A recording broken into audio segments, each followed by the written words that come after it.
Described by the media as the godfather of Ireland's drug-fueled crime wave, Christy Dunne is not a man who enjoys talking about his colourful past. His father was charged with murder, but convicted of manslaughter.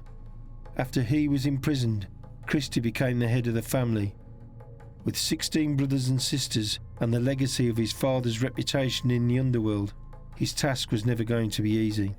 I never got a moment's peace from the police. And because I was the head of the family, you know what they say about cutting the head off? That's the way the police viewed me. The most indelible memory going back to my childhood would be when I made my confirmation. And I was confirmed by a Dublin bishop by the same name, Dunne. And I was confirmed in St. Kevin's Church in our area where I was living, and received a slap across the face, and had believed all this time, to this present day, 77 years of age, that I was confirmed, only to discover that because of my father being in prison at the time, I was targeted and scapegoated as a future enemy of the state, if you like. Why were all these people, the police and everyone else, trying to demonise the Dunnes? You know what? They listen to what they're told and they act upon what they're told, and they don't care whether you're a good person or you're a bad person. And if you have the name Dunne, that's it, you're finished. Surely the Dunnes, not as a unit, but individuals, you know, got involved in, maybe inevitably got involved in crime. Like, I'm Christy Dunne, right? Yeah. And I'm not my brother's keeper. They all have their own personality. But as far as I'm concerned, none of my brothers were bullies. They never took liberties with people. They never exploited people. What they were doing was their business. It is, of course, unreasonable to claim that any villain's business is his own, because crime affects victims. In December 1988, a four-man gang kidnapped the Dublin postmaster, his wife and two children. Dunne took no physical part in the crime, but had recorded a threatening message demanding the family cooperate. The following morning, candles were strapped to the postmaster's back and he was told that they were explosives. He then made his way to work, collected £80,000 in cash, which he then handed over in exchange for his family. Dunne was convicted and sentenced to 10 years imprisonment, although he maintains his innocence. I was accused of tying a bomb onto the postmaster's back. And indeed, I remember when my trial was in court and they were giving the evidence about the bomb on the postmaster's back. And it was so dramatic that when it got down to the bare essentials, that the bomb on his back was removed and it turned out to be candles. Everybody in the court broke into fits of laughter. And I remember the trial judge at the time, a fellow called Lynch, Dominic Lynch, turning around sharply and looking at me to see my reaction. I didn't think it was funny. I thought it must have been very traumatic for the postmaster. But the point is, I didn't do what I was charged with. Every vestige of law was ignored in my case. I was just processed into prison. That conviction, I'd been denied an appeal. And until such time as I receive an appeal, I'm an innocent man. Despite his reputation and convictions, Christy maintains that he is a victim of unwarranted prejudice. He does, however, concede that in keeping with his Godfather moniker, his role in crime has been more managerial than that of a foot soldier. I wasn't really involved in going out and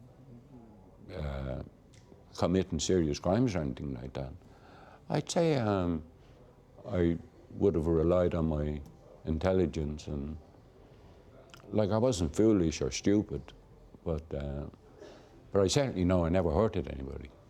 And I'm very annoyed about the fact that I was convicted for the Finglas post office, because throughout that trial it was alleged that a young child had been threatened and all that kind of stuff.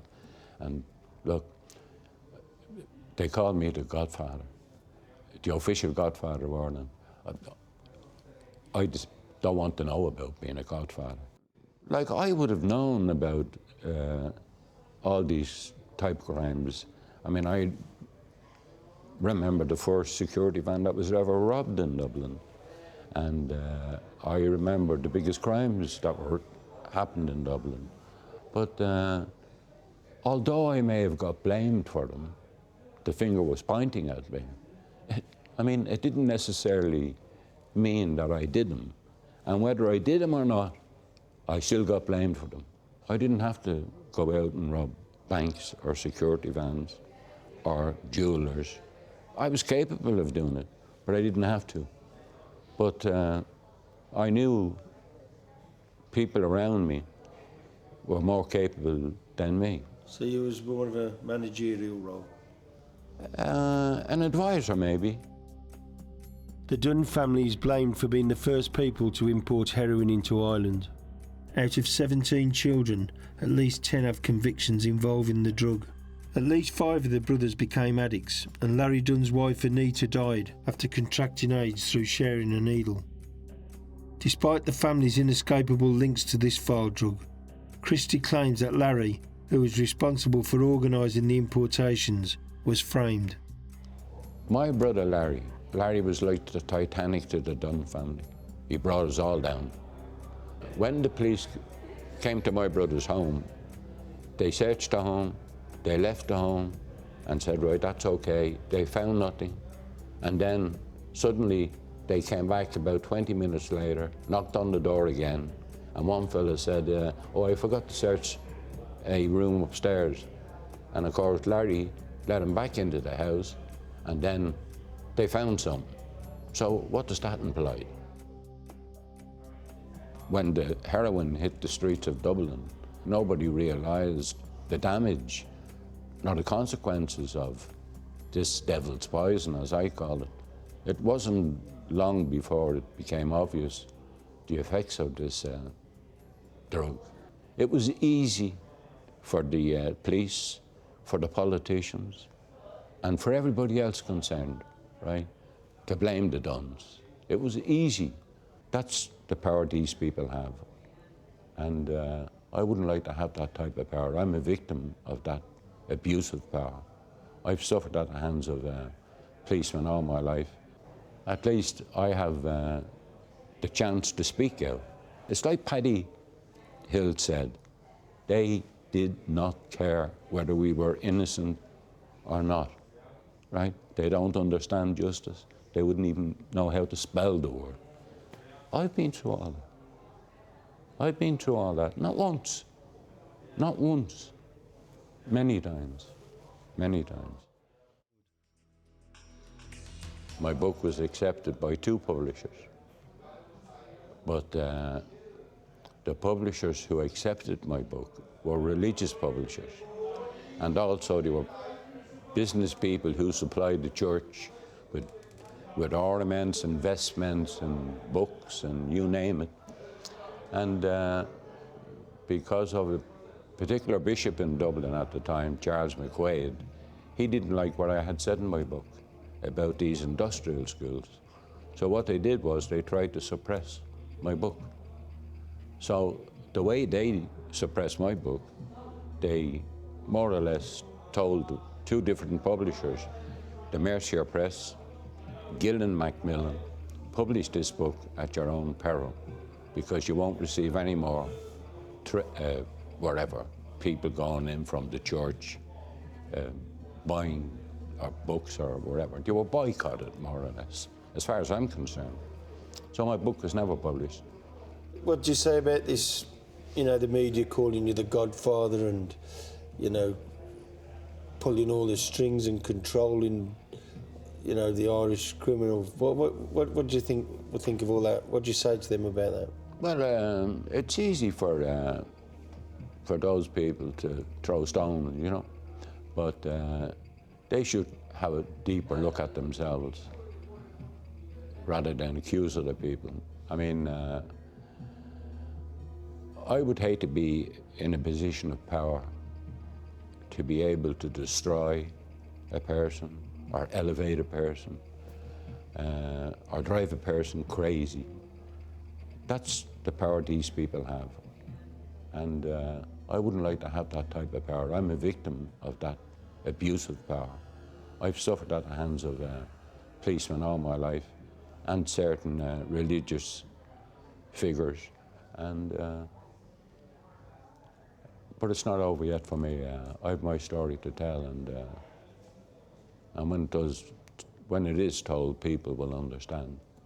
But the media in Ireland, I wouldn't talk to them. I mean, I know one person here involved in the media, and a fellow called Williams, and you might as well put a uniform on him and let him go up to the Phoenix Park and be the next commissioner. He would be more a policeman than a journalist. And he's mentioned my name in all these books, uses me.